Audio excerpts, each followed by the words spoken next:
We are now on the Odeschans, or Outer Trench Canal.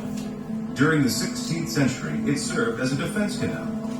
All the city's canals served one or more of these functions, as a transportation route, a line of defense, or a way to manage water levels. The Odeschans, because of its size and location, did all of these. Because it was one of the only canals wide enough for large ships to sail, and because of its proximity to the harbor, the Odeschans became a convenient place to unload cargo.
We're about to pass through one of the city's old locks.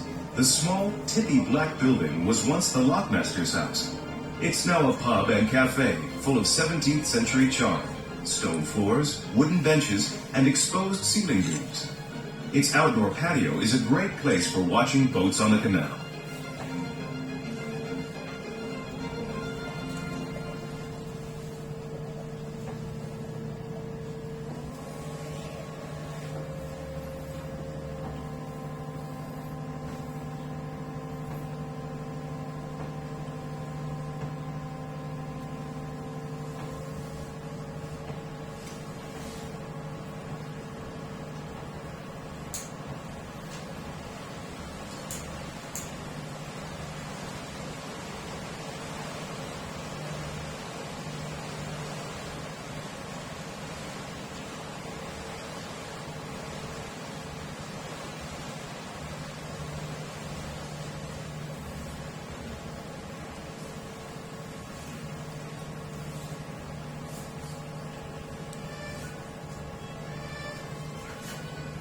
We're now approaching the Waterloopplein.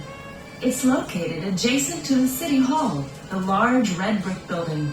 The original Waterloopplein was an island built in the 17th century to create a space for Jewish settlers. At the time, it was called Vloeienberg, for Flooding Island. Over time, the name morphed into Vlooienberg, for Flea Island, and the bustling market held here was called the Flea Market. For centuries, Jewish traders sold their wares here. The market continues to operate and is now known as the largest flea market in the Netherlands.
Look at the group of very crooked houses. We affectionately refer to them as the dancing houses because they look like they're tilting and swaying to some happy tune. These buildings get their crazy tilts from the wooden piles that are supposed to be holding them up. The more the piles rock, the wilder the houses dance. The outward lean that you see on so many buildings is another story. It has nothing to do with robbing piles. The facades, or the faces of buildings, were intentionally built this way. In fact, a 16th century law put limits on how far a building could lean forward, lest it topple down.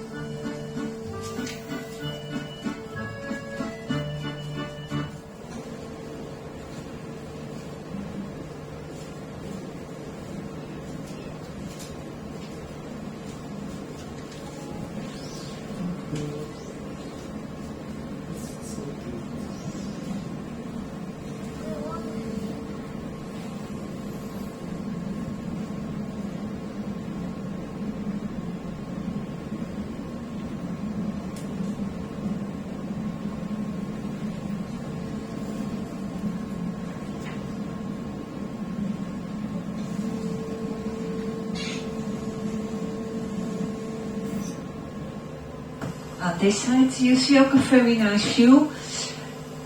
Het is de Zouder Church.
We're now on the Amstel River.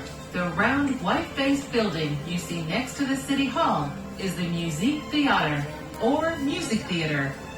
It's home to the Dutch Opera, known for its daring productions, the Holland Sinfonia, and the world-renowned Dutch National Ballet. The Dutch may be known for their tolerant attitudes, but they also have strong opinions.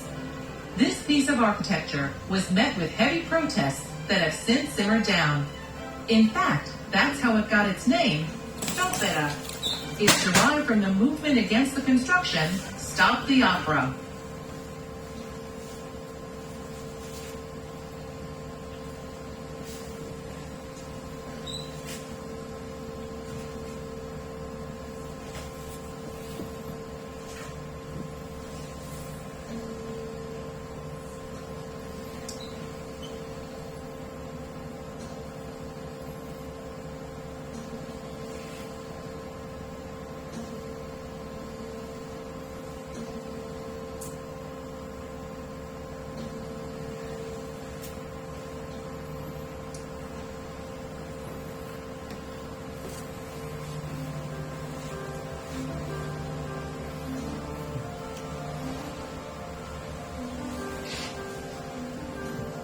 The Magere Brug, otherwise referred to as the famous Skinny Bridge, stretches all the way across the Amstel River. Of Amsterdam's 1,500 or so bridges, this is the most famous. It dates back to the 17th century and was likely a narrow footbridge.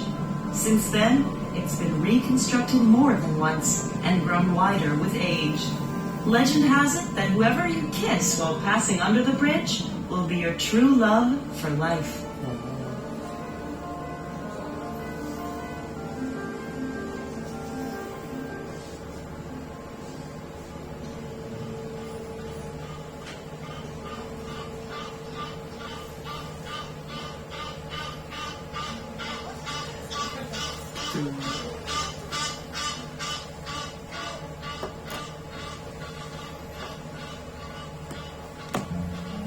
We're now on Herengracht, or the Gentleman's Canal.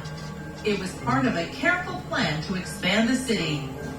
In the early 17th century, a time of tremendous physical and economic growth, 3 new canals were laid out in concentric rings.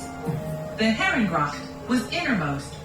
The Keizersgracht, or Emperor's Canal, was in the middle, followed by the Prinsengracht, or the Prince's Canal. The wealthiest citizens, shipbuilders, merchants, investors, and politicians built elegant mansions on the Herengracht. The Keizersgracht was solidly middle class, while the Prinsengracht had a more industrial atmosphere. Of the 3 canals, the Prinsengracht was the only one that connected directly to the harbor, and its low sides were designed for loading and unloading cargo. And so, the farther you lived from the city center, the lower your social class. Today, this would no longer hold true. All of the city center is expensive.